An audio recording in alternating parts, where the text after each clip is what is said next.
Assalamualaikum, welcome to the next video of endocrinology series. Adrenal gland हमने पढ़ा था। Adrenal gland की anatomy और हिस्टो और फंक्शंस हमने प्रीवियस वीडियोस में डिस्कस कर लिए, ठीक है। अब हम एड्रीनल ग्लैंड में हम आए थे ग्लोमेरुलोसा में हमने पढ़ा था एल्डोस्टेरॉन, यानी ग्लोमेरुलोसा एल्डोस्टेरॉन सिक्रीट करता है, यानी मिनरलोकॉर्टिकॉइड्स, ठीक है। और उसके बाद हम कार्टेक्स पे आए थे।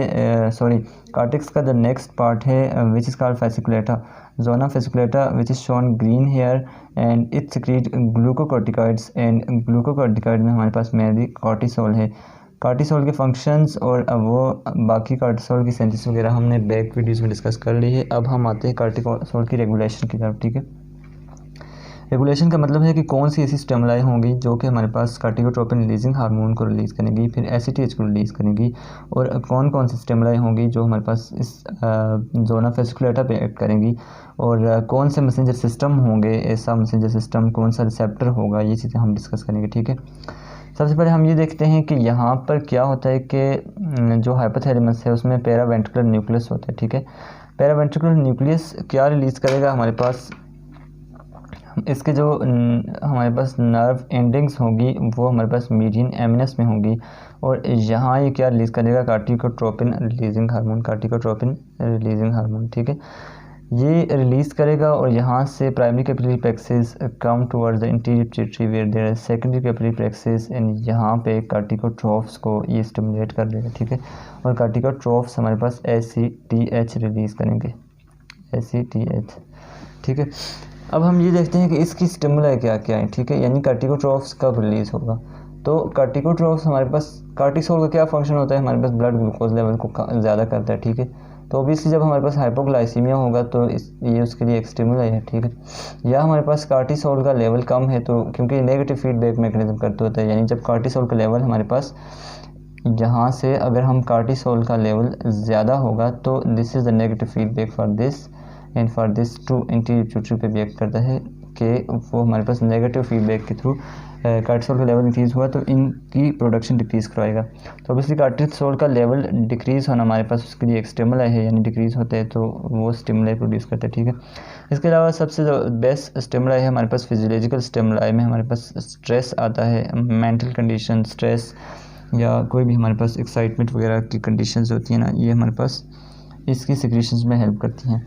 तो जब हमारे पास एड्रीनोकार्टिकोट्रोफिक हार्मोन रिलीज़ हो गया, और अब हम ये देखते हैं कि जो फेसिकुलेटा है, एसीटीएच के जो इफ़ेक्ट्स होते हैं वो हमारे पास जो फर्स्ट कार्टेक्स का जो फर्स्ट जोन है विच इज़ कॉल्ड ग्लोमेरुलोसा, इस पे भी इफ़ेक्ट होते हैं, लेकिन इस पे सच नहीं होते जिस तरह के हमारे पास फेसिकुलेटा जो अब हम पढ़ रहे हैं, और इसके बाद हमारे पास रेटिकुलरस जिससे हमारे पास एंड्रोजन रिलीज़ होंगे, इन पर यानी नीचे वाली दो लेयर्स पे इनके इफेक्ट एसीटीएच के इफेक्ट ज़्यादा होते हैं, ठीक है।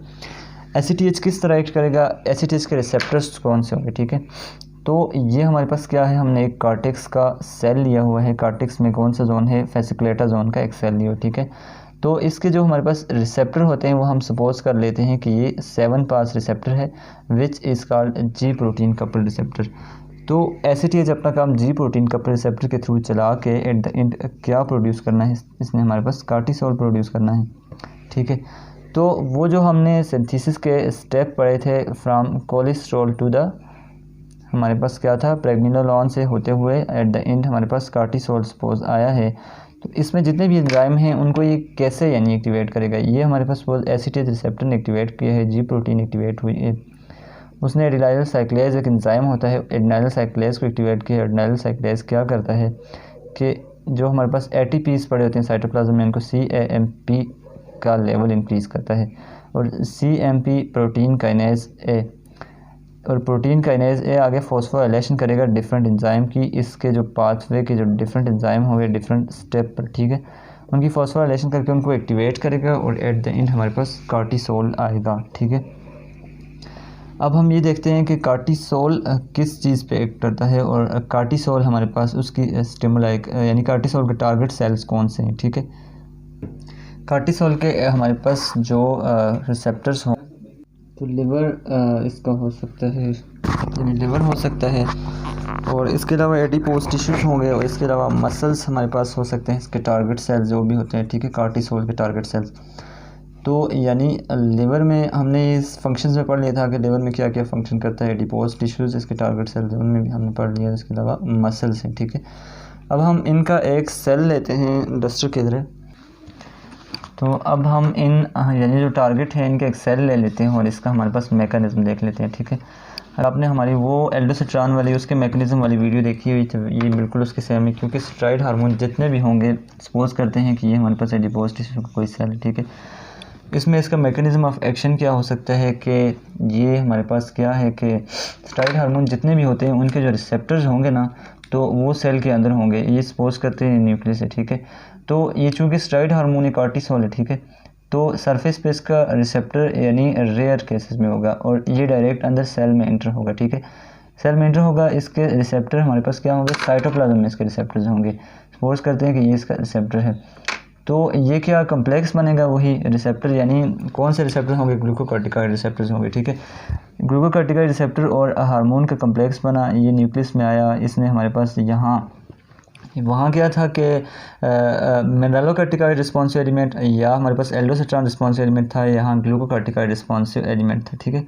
ग्लूकोकॉर्टिकॉइड रिस्पॉन्सिव एलिमेंट क्या है कि it is sequence of the nucleotide which response to the specific complex, यानी ये जो कम्प्लेक्स बना इसको स्पेसिफिक कम्प्लेक्स रिस्पॉन्स करेगा और जीन की ट्रांसक्रिप्शन होगी, हमारे पास ट्रांसक्रिप्शन होगी, मैसेंजर आरएनए बाहर आएगा और मैसेंजर आरएनए आगे प्रोटीन्स बनाएगा और प्रोटीन्स डिफरेंट एंजाइम्स होंगी या फिर ये फंक्शन करेगा हमारे पास इस तरीके से, ठीक है। तो ये है उसका मैकेनिज्म ऑफ एक्शन। अगर हम इस कॉर्टिसोल की दूसरी स्टिमुलाई देखें, यानी दूसरे पार्ट्स ऑफ द ब्रेन किस तरह इन्वॉल्व हो सकते हैं, तो ठीक है। तो स्ट्रेस में हमारे पास क्या होगा कि स्ट्रेस कितनी परसेंट इंक्रीज़ करता है, 20 टाइम्स इंक्रीज़ करता है, ठीक है, यानी कॉर्टिसोल प्रोडक्शन को। सपोज हमारे पास ट्रामा हुआ है या कोई बाज़ वक़्त ऐसे इंजेक्शंस भी होते हैं जो हमारे पास कॉर्टिसोल की प्रोडक्शन को इंक्रीज़ करते हैं, इंजरी हुई है या कोई भी स्ट्रेस हुआ है, ठीक है, तो वो इतने टाइम इंक्रीज़ कर सकते हैं। उसके बाद अगर हम देखते हैं तो पेन स्टिमुलाई से भी हमारे पास इंक्रीज़ हो सकता है। पेन स्टिमुलाई सबसे पहले क्या होता है कि ये पेन स्टिमुलाई हमारे पास ब्रेन स्टेम को जाएगी और ब्रेन स्टेम से ये कहाँ जाएगी कि मीडियन एमिनस ऑफ द हाइपोथैलेमस, ठीक है, यहाँ आएगी और यहाँ जो हमारे पास कॉर्टिकोट्रोपिन रिलीजिंग हार्मोन जो रिलीज़ यहाँ पड़ा है मीडियन एमिनस में, तो यहाँ से क्या होगा, लोडिंग करेगा प्राइमरी कैपिटरी कॉम्प्लेक्सेस को और यहाँ से इंक्रीज़ करेगा, ठीक है। तो पेन की स्टिमुलाई इस तरह हमारे पास यानी कि स्टिमुलेट करती है। उसके बाद अगर हम आएँ तो जो मेंटल स्ट्रेसेस हैं वो भी हमारे पास क्या है कि कॉर्टिसोल की प्रोडक्शन को इंक्रीज़ कर सकते हैं। तो इनका हमारे पास मेंटल स्ट्रेसेस किस तरह एक्टिविटी को इंक्रीज़ करेंगे, तो ये हमारे पास increases the activity of limbic system, activity of limbic system की एक्टिविटी को इंक्रीज़ करते हैं। लिम्बिक सिस्टम में स्पेशली क्या होता है कि मैग्डेला है, हिप्पोकैम्पस है, तो इनकी एक्टिविटी को इंक्रीज़ करके और आगे हमारे पास इनके आगे कॉर्टिकोट्रोपिन रिलीजिंग हार्मोन की प्रोडक्शन को ज़्यादा करेंगे, इसकी रिलीज़ ज़्यादा करेंगे, ठीक है। अगर हम सर्केडियन रिदम देखें इसके, यानी कि जो कॉर्टिसोल है इसके सर्केडियन रिदम क्या होते हैं, तो early in the morning high होता है, यानी जो सुबह की जो हम उठते हैं उससे 1 आवर पहले अबाउट हाई होता है सुबह के टाइम, और नाइट के टाइम ये डिक्रीज़ होता है, यानी मॉर्निंग इंक्रीज़ होता है, मॉर्निंग हाई होता है, ठीक है, और नाइट पे डिक्रीज़ हो जाता है, ठीक। तो एट द एंड हम ये देख लेते हैं कि इसकी इनहिबिटरी स्टिमुलाई क्या होंगी। इनहिबिटरी स्टिमुलाई उसी के अपोजिट होंगे, ठीक है। अगर हमारे पास कॉर्टिसोल का लेवल इंक्रीज़ होगा ब्लड में तो वो नेगेटिव फीडबैक मैकेनिज्म देगा, यहाँ पिट्यूटरी के लेवल पे भी देगा, यहाँ एसीटीएच की प्रोडक्शन डिक्रीज़ करेगा और इस लेवल पे देगा यानी पेरा वेंट्रिकुलर न्यूक्लियस के लेवल पे देगा और यहाँ से कॉर्टिकोट्रोपिन रिलीजिंग हार्मोन की सेक्रेशन डिक्रीज़ करेगा, ठीक है। इसके अलावा अगर हमारे पास हाइपरग्लाइसीमिया होगा तो वो भी हमारे पास कॉर्टिसोल की प्रोडक्शन डिक्रीज़ करेगा, कॉर्टिसोल का लेवल ब्लड में इंक्रीज़ होगा, ये हमने कर लिया है, और स्ट्रेसेस वगैरह नहीं होंगे तो कॉर्टिसोल का लेवल डिक्रीज़ होगा, ठीक है। तो ये था हमारे पास कॉर्टिको यानी ग्लूकोकॉर्टिकॉइड्स की regulation and mechanism of action. Thank you so much for watching this video.